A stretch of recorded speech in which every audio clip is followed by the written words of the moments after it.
Hey, welcome. Carm Capriato here with Remarkable Results Radio's episode 483. Hey, have you ever gotten a negative online review?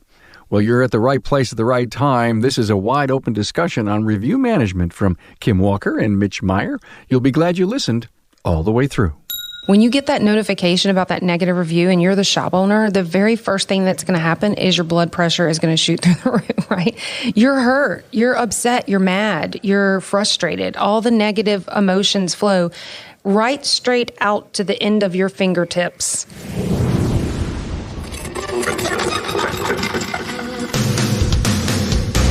Welcome, aftermarketers, to Remarkable Results Radio. Listen to learn just one thing from today's episode on your journey to remarkable results.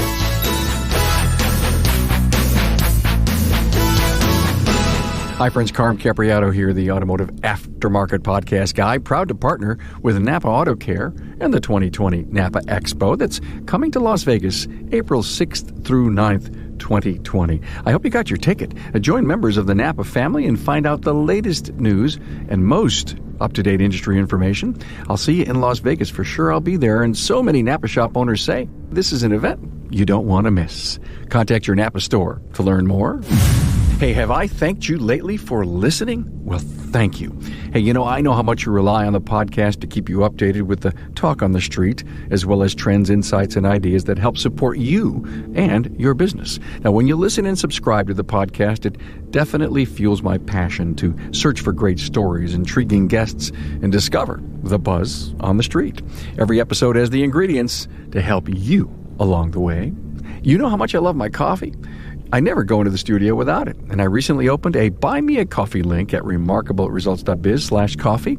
So if you love what we do here on the Aftermarket's premier podcast, let's Java. Hey, today's episode was recorded at ASTE in Cary, North Carolina. The IGONC is always a gracious host and provides an excellent facility to set up our roving studio. Hey, everyone hates to get a negative review, but the worst thing would be to ignore them or lash back at them. My panel does an excellent job of putting reviews into perspective and how to deal with them. With me is Kim Walker from Shop Marketing Pros and Mitch Meier from Broadly. They were on their game and brought an impressive dialogue on the importance of how we handle reviews. As aftermarket pros, we always want 5-star reviews. We work hard for them. But life happens, and we get the occasional 1, 2, 3, or even 4-star reviews. So what do? How do we follow up? And what does the consumer think when they see anything less than a 5? Well, we look deep into review management right here, right now.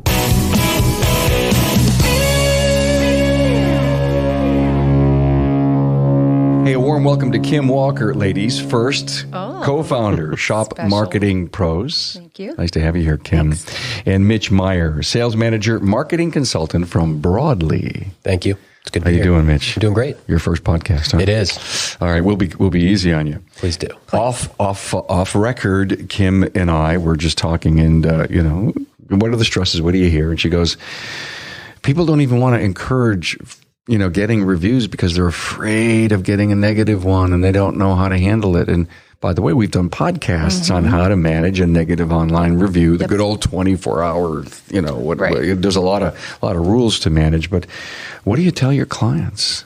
Well, first of all, try to encourage them to realize that reviews are a gift to you, even the negative review, because I've seen so many times where the negative review, one, prompted the shop owner or the business owner to realize a problem they didn't even know that they had, so they can fix it. And then secondly, that creates staff development training, but also it gives you an opportunity to respond, which we'll get into how to do that later, I'm sure, but to respond in a way that you might not win that customer back, but it's about showing the rest of the world how you handle situations and why people would want to work with you. So, Yeah, I totally agree with that. Personally speaking, when I'm looking at a business and reading reviews, I tend to look at the negative ones first to see what people are saying and also to see how the business has responded. You're curious. I mean, are you telling me that us as consumers really want to look for the bad ones? Well, first, and why? Why is it morbid? No. If you see a business that has hundreds of positive reviews and they're all 5 stars, that may give some people a little bit of pause. Not everybody's perfect. People make mistakes, whether you know it or not when you're doing work.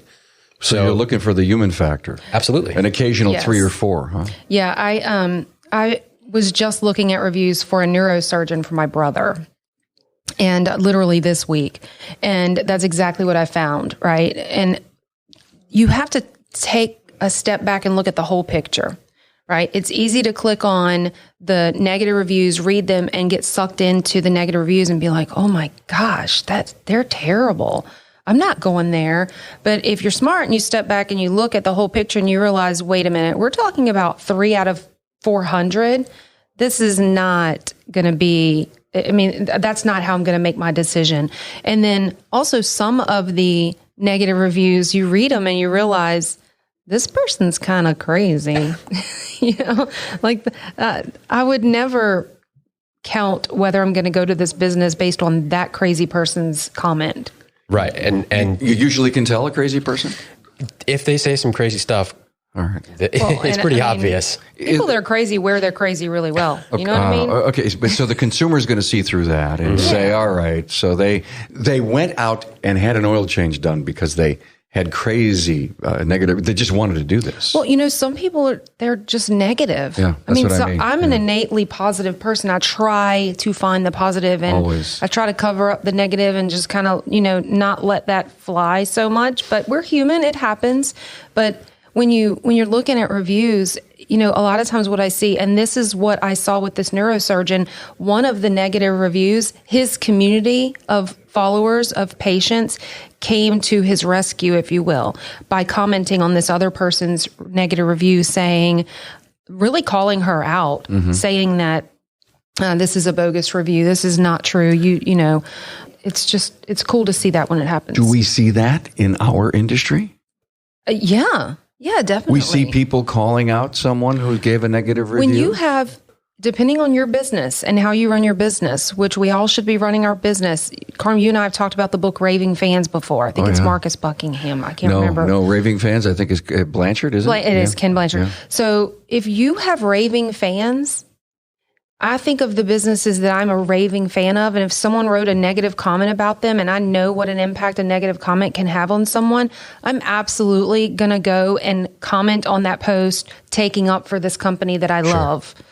And if that's not happening, I'm trying to think of an example where I have seen it happen. I'm sure it's happening. It happens all the time. It really does. There's a lot of people out there that will never say anything positive about a business. They're only going to say negative stuff. And it can be anything as trivial as a guy told me my car would be ready at 4:00 and it wasn't ready till 4:15. Is that cause to go online and ruin somebody's reputation? In my opinion, it's not, but there are people that feel the need to get that vent, so to speak, and get it off their chest. So being able to capture the positive where you need to is really important, because a lot of people ask me on a regular basis, how do we get rid of the negative reviews? And I tell them, embrace them, respond to that person, show that you care about their feelings and maybe explain why something happened the way that it did. But then also do everything you can to provide a great experience for your customers so that they're more likely to leave those positive reviews, which will then bury the negative ones. It's good to have a few negative ones, as we already talked about, but the only way to really counterbalance those is just by burying it in the positive ones. This is what I keep telling people. I just have to keep repeating it until everybody gets it.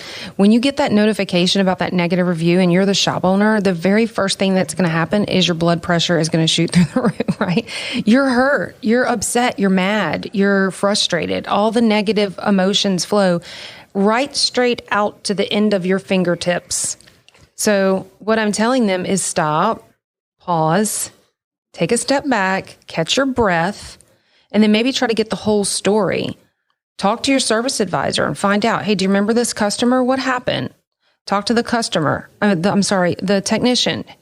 Everybody involved, and find out the other side of the story, so that now when you do respond, and in this situation, you're a shop owner, you have their phone number. Pick up the phone and have a conversation.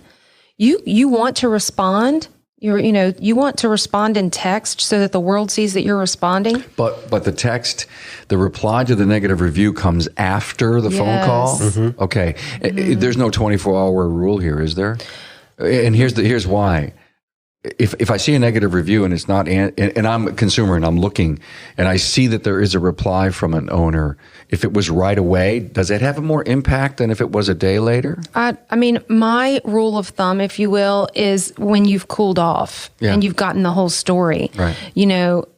And so that's a whole nother conversation about making sure that you're getting the feedback and that you're checking it. If you don't check your email, but every 3 days, well, now you're already 3 days out. Then you have to cool off. Then you have to get the full story. So one, let's make sure that you're checking your email on a regular basis.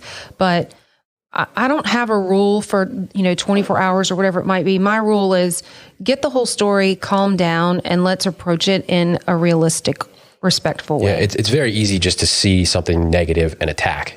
That's your first instinct in any situation. So as you mentioned, Kim, take a step back, breathe, understand what's going on. Mm-hmm. Sometimes, and I'm sure you've seen this before, the businesses, after they do their research and figure out what this person is saying, they weren't even a real customer.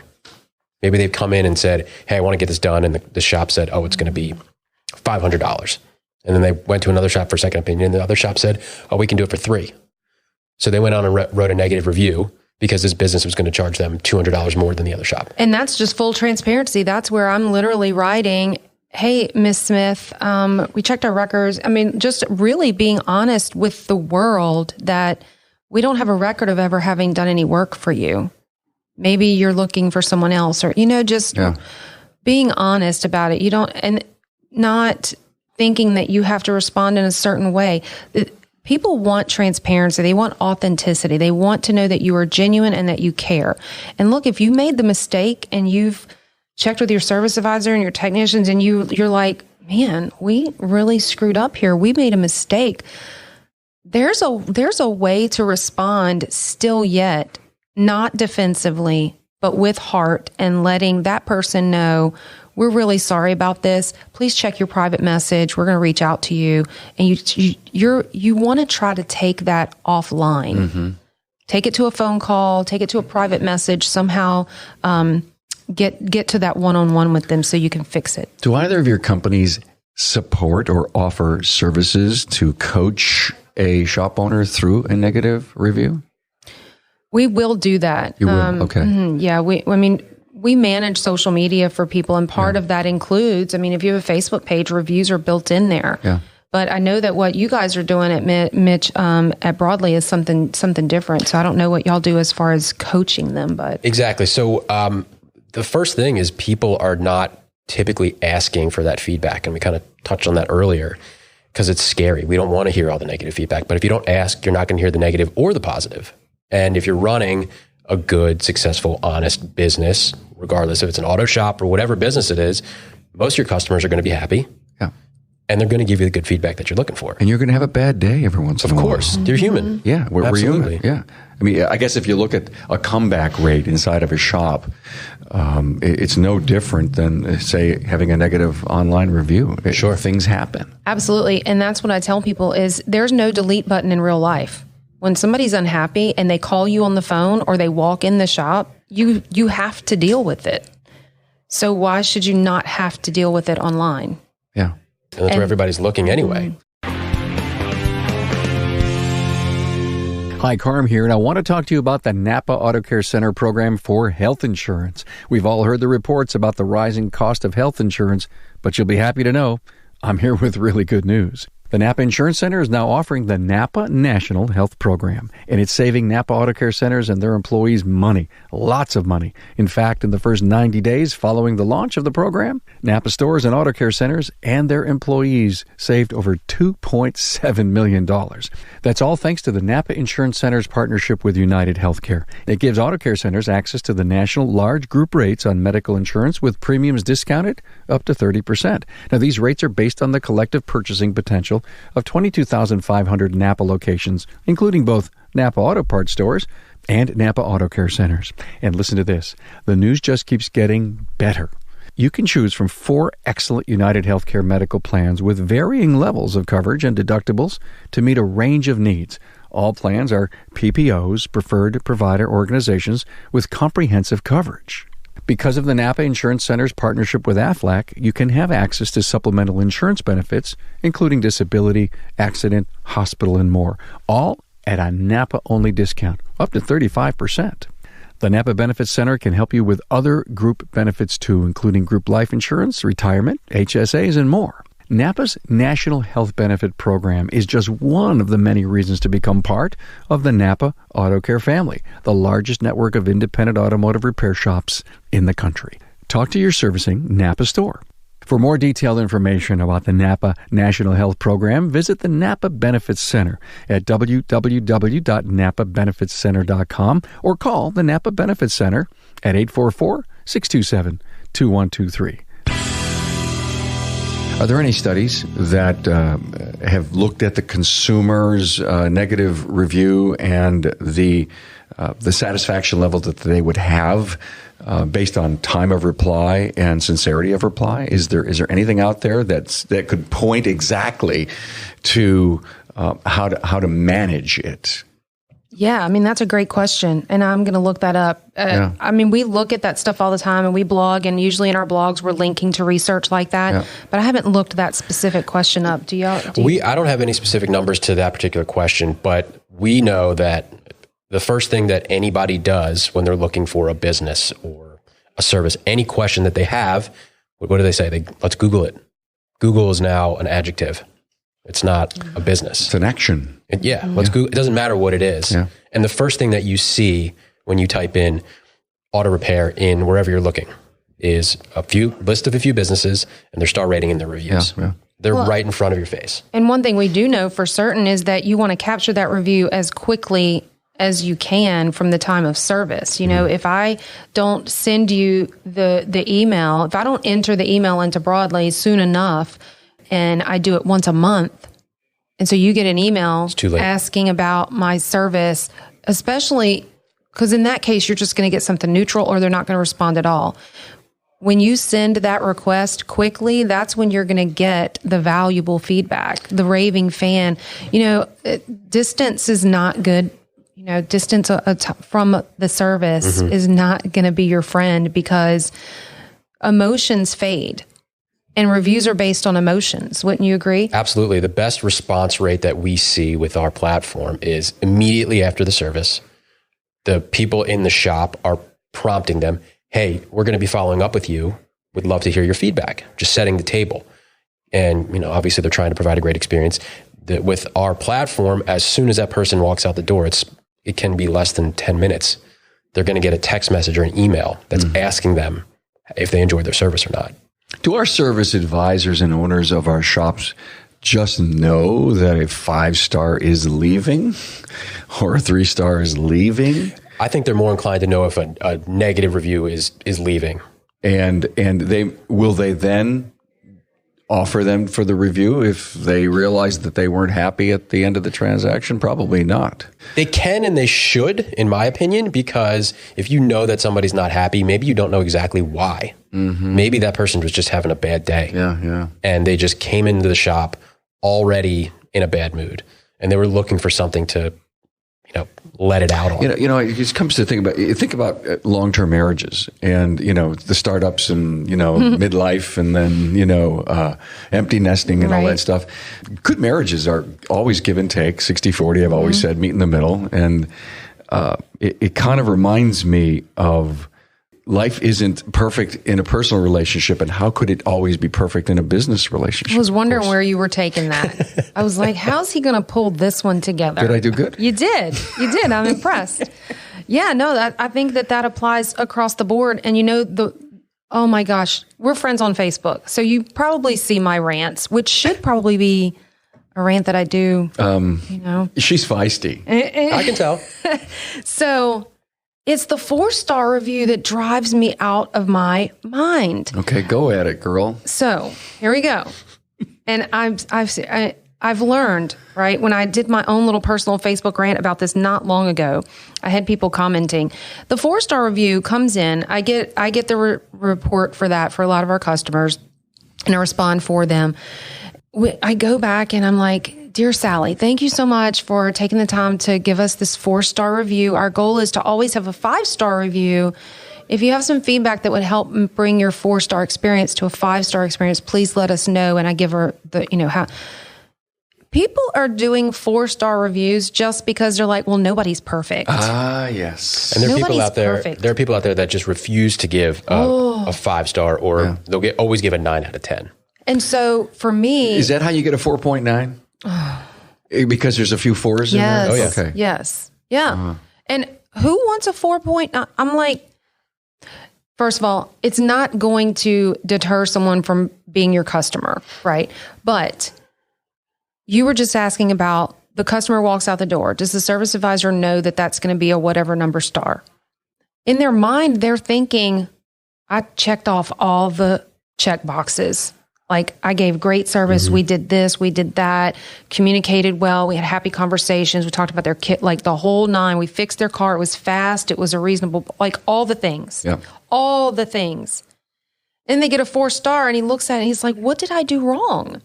And that's what I know shop owners are listening to this, but like customers need to understand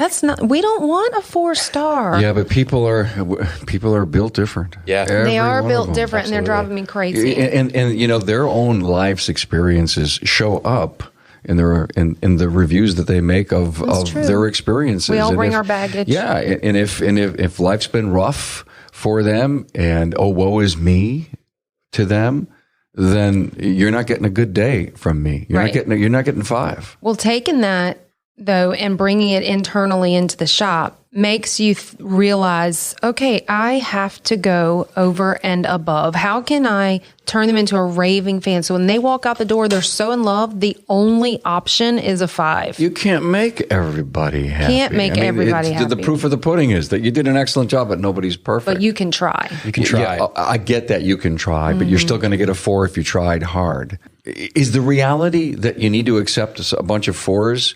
And if, like you said earlier, I've done the research. We've gotten together as a team, back of shop, front of shop. We know that this was a great experience, and we're going to write that off, and we're going to reply. For sure. We're going to do it all. But I guess the peace of mind for the shop owner is that we've done the research, and we know we couldn't have done any better. So there's really 3 different categories for customers in a review, in the sense of them leaving a review. You have your detractor who's leaving a 1, maybe 2-star. Somebody who's passive that's probably going to leave a 3-star, which, what does that mean? Can't make up their mind. Yeah. And then you have your promoter that's a 4 and 5-star. And this goes back to what the net promoter score as well, which is a 1 through 10, which I think it was 8, 9, and 10 was a promoter. 4, 5, 6, and 7 was passive. And then 1, 2, and 3 was a detractor. So a 4 is still a promoter of your business. They're not saying anything bad. So the 4-star is fine. I know it'd be better to be a 5-star, but don't let a 4-star. But wait a minute, Kim. You said earlier, when you see nothing but 5-star reviews, it looks suspicious. Yeah. So embrace and welcome the 4s. I cannot disagree with that at all. I love, it's what you said, the human element. Because I know what I just said, but at the same time, when I go and I see nothing but 5 stars, which is, I was just talking about the neurosurgeon I was looking for my brother. In the medical world, that's all you find. And so I look at that and I don't trust it. And so that's the same thing with a shop owner. I mean, I will take the 4 because that's an honest person saying, look, I had a great experience. Really what I was trying to get at with that was getting the shops to realize I need to be working on a raving fan level. I need to be trying at all times to make sure that this customer is leaving just in love. So I get a 4. I'm a shop owner. I get a 4. And I ring the bell, and it says, "We are human." Yeah, we aren't perfect, and those humbling moments are good, really, because it really, it brings the team together. Well, and if you're always a 5, what do you have to work for? Almost, you know what? I guarantee you that if the allocates are always at 5, you're going to get complacent. And I'm not saying that you wouldn't. The culture is wrong in the business, but every once in a while, people love to sit back and let the recliner go. And, I'm of the belief that if you're not sitting on the edge, then you're taking up too much room. I believe we should be working just outside our comfort zone at all times. If a business, the main goal for them is they want to be on the front page of Google. They want to be number one in the search. It's a very hard thing to do. And when you get there, you can't just take your foot off the gas and sit back, because it's not about getting there. It's about staying there. And the only way to stay there is to consistently be providing a 5-star experience. So look at 5s are great. 4s, makes us human. We get back in it. But a 3 and an under, we've got to manage this, and we got to get on it hard. Have you ever heard of an incentive for the entire team based on the number of star reviews that we get? Absolutely. We actually have a part of the tool that we offer allows what we call a team scorecard. So you can see which one of your techs are getting great service. It's a little bit different in the auto industry for the home service teams that we work with that have maybe 6 or 7 trucks on the road. Yeah. We can, but inside, if a 3-star comes in and you do all the right research and you say, hey, we did goof up, well, that goes against, if you will, your CSI star review. But I've heard a lot of individual or team incentives based on how well the reviews are, because in our mobile society today and our millennials, that's where they're going to look. Yep. I have heard of people that every 10 positive reviews, which everybody can define positive in their own way, whether it's 5s or 4s and 5s or whatever it might be. Every 10, they take the team out to lunch. Or I've also heard where if the technician or the service advisor, whatever staff member got named in the review, something happened as a result of that. So, you can definitely create incentives. Yeah, we even do that in our own business. We get reviews all the time from businesses that we work with. And if they mention a specific individual, we're incentivized by that. Bonus. And, I'm going to tell you one more thing about incentives is, and you kind of talked about this with technician retention yesterday at the town hall, is know what they want. Right. If I don't care about lunch with the team, then I don't care about helping you get reviews, which, they should care about helping you get reviews. You know what I'm saying? Listen, we're remodeling the house. Give me a Lowe's gift card. Exactly. Yeah. Right. You've got to know what your people want. Right? You just can't assume. Somebody said, I got a Starbucks gift card. I don't drink coffee. And I don't drink coffee. That's me. Okay, I go and do tea, or I buy another, a $9. Or give it to somebody else. I buy a $9 sandwich or something. Okay, off my rant. This was great. I loved it. I think we really built a great episode for our audience. Thank you to Kim Walker, co-founder with her husband Brian, Shop Marketing Pros, and Mitch Meier, sales manager marketing consultant for Broadly. Thanks for being here, guys. Thank you, Carl. Thanks for being on board to listen and learn from the premier automotive aftermarket podcast. Until next time.